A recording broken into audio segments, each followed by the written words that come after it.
Welcome, everybody, to episode 92 of Only Human, closing in on a century mark. Hard to believe it when we were trying to get our first 5 in the can. Today's episode is called Death Hides Inside the Routine. And we're going to look at 3 case studies involving 4 highly experienced pilots, a couple of them very famous, who, for one reason or another, failed to give routine operations the respect they deserve and paid the ultimate price. And we're going to see what we can learn from that. We're going to begin with a case study of Scott Crossfield, an astronaut, a pioneering test pilot, who died on April 19th, 2006, when his Cessna 210A crashed in Georgia. Crossfield was flying solo from Prattville, Alabama to Manassas, Virginia, in his single-engine Cessna 210. Scott was known for a lot of things. He was the first person to fly at twice the speed of sound in the X-15. To say he was an experienced aviator would be an understatement. But on this flight, he encountered severe weather. Thunderstorms were forecast en route. He departed in clear conditions, and he flew into an area with embedded thunderstorms around a small town called Lulled, Georgia. It was in the morning, and around 11:10 a.m., while at 11,500 feet, he was talking to air traffic control in Atlanta, and he requested and received clearance to deviate around the weather. So he knew about the storm activity, right?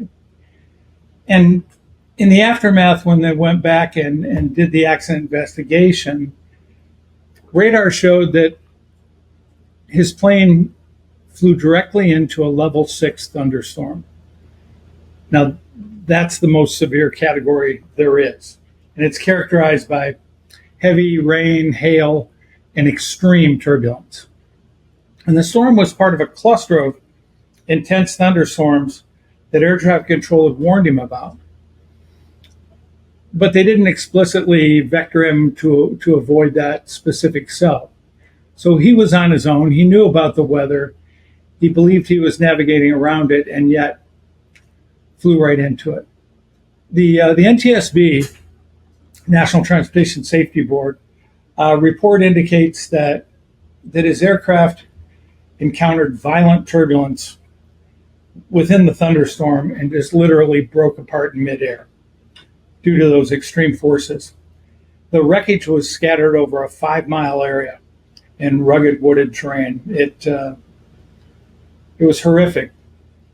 And they determined the probable cause was his inadvertent encounter with a thunderstorm, along with ATC's failure to provide adequate weather information or reroute him around the hazardous area. But keep in mind, he had been talking to him and said he was aware of it, right? No mechanical issues whatsoever on the plane were noted. And so one has to question, and I've always thought to myself this, if Scott Crossfield can die flying into a Class 6 thunderstorm, I can take appropriate actions to be aware of my surroundings no matter where I am. Crossfield's body was found in the wreckage, and the crash was attributed to the overwhelming structural stress on the aircraft and the storm's intensity. And it didn't need to happen. It was a completely routine flight, one he'd made many times before. And this tragic event ended the life of one of the most legendary figures in aviation history. And it highlighted, the unpredictable dangers of flying and weather, even for highly experienced pilots. But maybe in this case, I'd like to say especially for highly experienced pilots, because there's no doubt that he had probably encountered bad weather before and successfully navigated around it. So that's the first one I want to look at. The second one, maybe not quite as famous a guy, but pretty darn close, was Dale Snodgrass. They called him call sign Snort, right? He was a legendary Navy F-14 Tomcat pilot. And he was renowned for, literally his unmatched 4,800 hours in the F-14, over 1,200 carrier landings. They nicknamed him the real Top Gun. And he had been a former Top Gun weapons school instructor. He had been an air show legend, over 850 air shows, and not only the F-14, but in a whole bunch of warbirds, older aircraft. And on July 24th of 2021, he died in a crash at Lewiston, Nez Perce County Airport in Idaho. And as the crash was investigated, we see yet another example of somebody who had paid so much attention to detail their entire career, they got a little bit casual with his approach to a simple single-engine takeoff and landing. So he was piloting a SIAI Marchetti SM-1019. It's a single-engine short takeoff and landing aircraft, and he was flying it by himself. Around noon, with good weather, he took off on runway 12. Surveillance video captured the aircraft pitching up to near vertical shortly after takeoff, rolling left, then stalling and spinning into the ground, where it caused a post-crash fire. He acknowledged control tower communications, but exclaimed many Navy fighter pilot expletives as control was lost. Fire crews arrived and put out the flame within minutes. So in this investigation, it didn't take too long. NTSB determined the cause was his failure to remove the flight control lock. I'm going to say that again. He failed to remove the flight control lock, which means he had restricted control movement, specifically on the rudder, which led to lost control. This lock is hard to detect, as a lot of control locks are, and that's the reason why there's a checklist, right, that says control lock removed. The pitch trim, which was found in a complete nose down condition, indicates he was trying everything he knew how to do to correct that nose up, pitch up attitude. And the NTSB, put it simply when they said this was inadequate pre-flight, failure to check flight controls.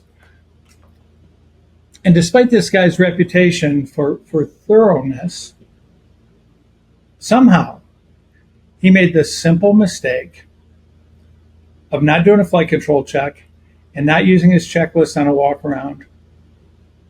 And one has to wonder if maybe extreme competence, excellence, leads to a bit of arrogance, where we think we've grown beyond the need to use a checklist. And, the simplest part of a flight is the walk around before you take off, right?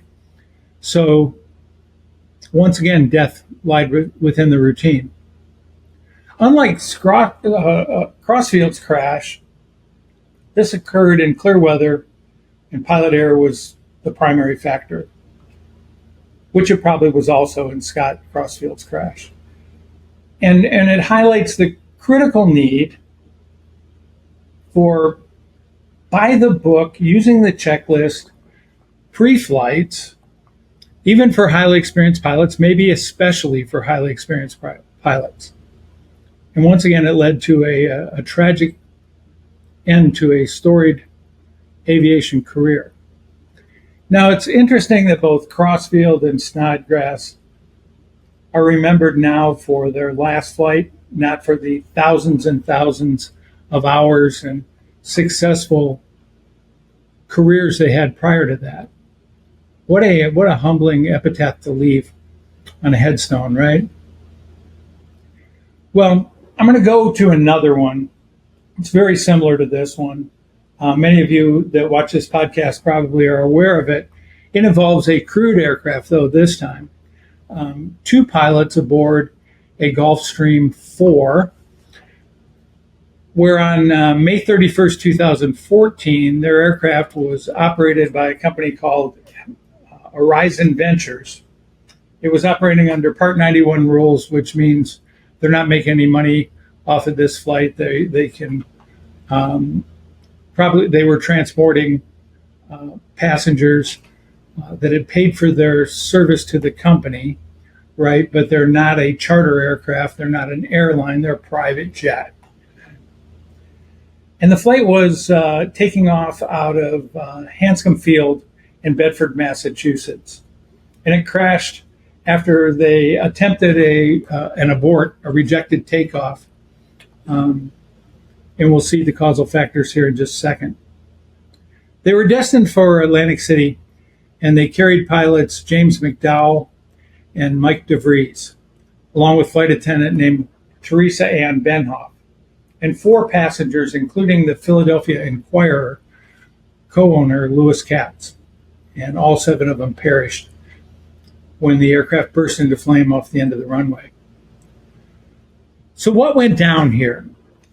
At approximately 9:40 Eastern Daylight Time, and that was PM, so they were operating at night, but under visual meteorological conditions rules, meaning they were responsible for their own separation. The aircraft began its takeoff roll on runway 11. Once again, the crew had failed to disengage the gust lock system. But this time, the gust lock's in the cockpit, right? And the gust lock system locks not only the ailerons and the elevators, but the rudder. And the reason you lock it when you park it is to protect those control surfaces from blowing all over and perhaps getting damaged when you're parked. So the aircraft accelerated normally up to 165 knots, but couldn't rotate due to the locked elevator. Cockpit voice recordings captured the pilots noting, hey, the lock is on and I can't stop it. And as they were talking about it, the aircraft continued to accelerate.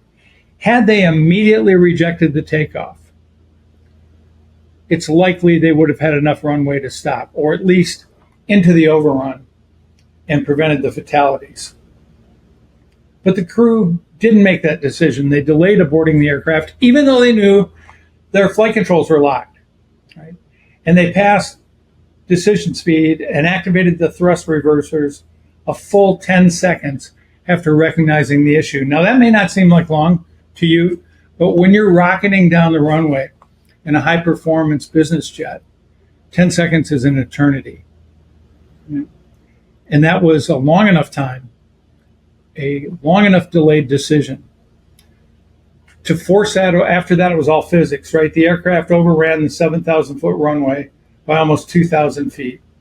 It hit the approach lights, an antenna at the end of the airport, and the perimeter fence before it dove into a ravine where the post-crash fire destroyed it and killed everybody on board. So this was an interesting one because it was a crewed aircraft, right? There were 2 pilots and a flight attendant. The NTSB determined the probable cause was the crew's failure to perform a pre-flight flight control check and to use the checklist when prepping their aircraft for flight, which led them to attempt to take off with a gust lock engaged, right?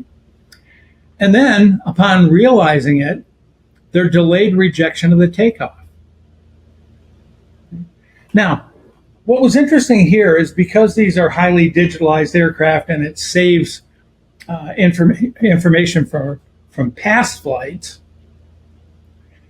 the NTSB looked at their quick access recorder, and it showed that that very same crew skipped complete flight control checks and 98% of their prior 175 takeoffs, indicating habitual noncompliance.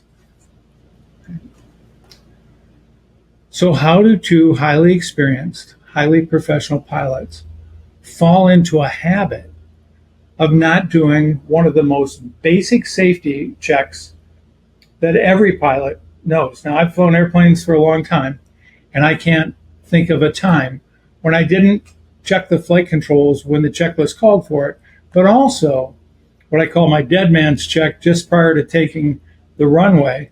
I make sure that all the flight controls are free and clear, that the fuel pumps are on, and the flaps are set to the appropriate settings. Okay?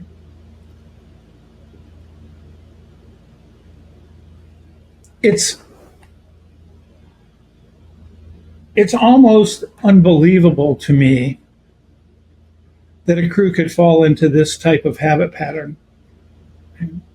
But what is also interesting to me as kind of a human performance guy is, okay, so the crew skipped flight control checks in 98% of their prior 175 takeoffs. What happened on the other 2%? I mean, did they decide, okay, today we're going to follow the rules? Was there somebody else on board watching them? I don't understand.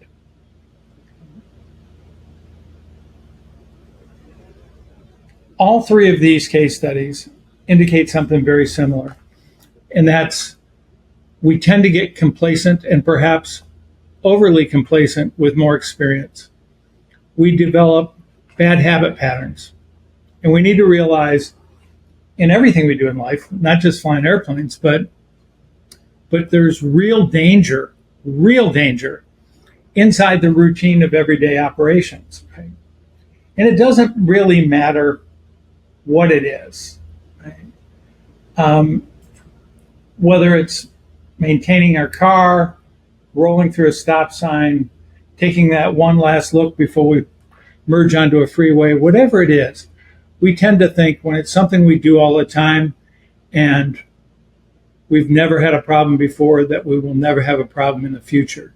And that is a lethal mistake, as we've seen in these three cases. Hopefully, none of those hide in our future. So what's a summary and lessons that we can pull out of these? What are the key points? What things can we do to prevent that from happening? So in summary, I guess the fatal crashes of Scott Crossfield, Dale Snodgrass, and the Bedford Gulfstream 4 reveal how routine oversights are easy and how they can lead to tragedy, even for, maybe especially for, experts. Right? Crossfield flew into a thunderstorm unaware of its intensity. Right? Snodgrass, a naval legend, crashed after forgetting to remove a control lock and skipping a standard pre-flight check. Same thing with the Bedford crew. They neglected to use the checklist. They left the gust lock engaged. Then they made the bad decision of delaying the abort. All of it highlight how death can lurk in routine places. Weather assessments, inspections, checklist. When diligence falters, man, Murphy's waiting right there, man, along with the Grim Reaper. So lessons for daily life for us. Number one, never shortcut the basics, right? Routine tasks, checking your tire inflation, getting your health checkups, whatever, wearing your seatbelt. Daily safety habits require consistent attention if we're going to avoid these kind of catastrophic oversights. Number two, we need to stay vigilant in familiar settings. Right? Familiarity breeds complacency. Active awareness in all our routine tasks. Checking home appliances, not overloading extension cords, right? Setting your mirrors right on a rental car or your regular car after somebody else has driven it.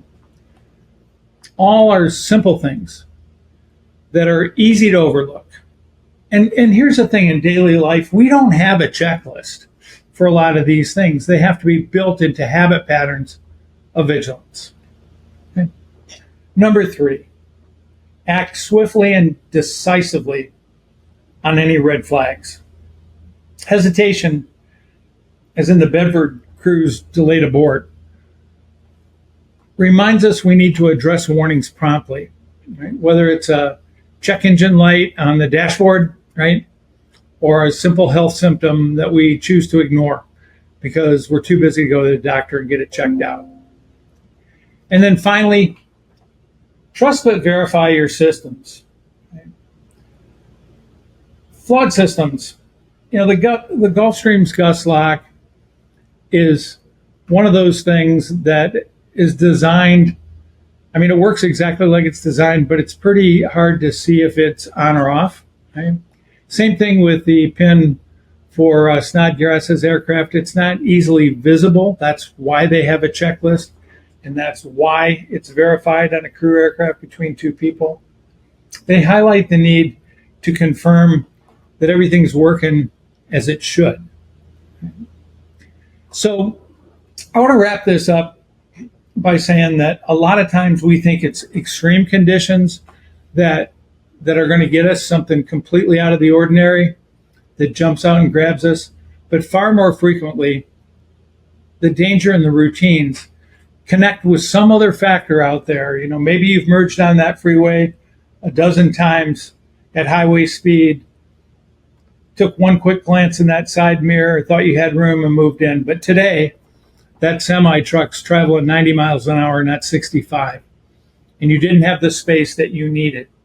And you didn't make that second check before you changed lanes and moved onto the freeway. All of those things, never skip the basics, stay vigilant in familiar settings, act swiftly on red flags, and trust but verify your systems, can keep us from following in the footsteps of these legendary aviators and making the same kind of mistake that would leave a humbling epitaph on our headstone. All right, well, that's it for today. We're going to continue next week, episode 93, with discussions about vigilance, but we're going to talk about the other end of the spectrum when things go crazy quickly and how we can stay calm in high-risk settings and come back to fight another day. So with that, please like, share, follow, and remember, we come out every Tuesday morning, 9 o'clock Eastern Time. So I hope to see you again next week. We'll see you soon.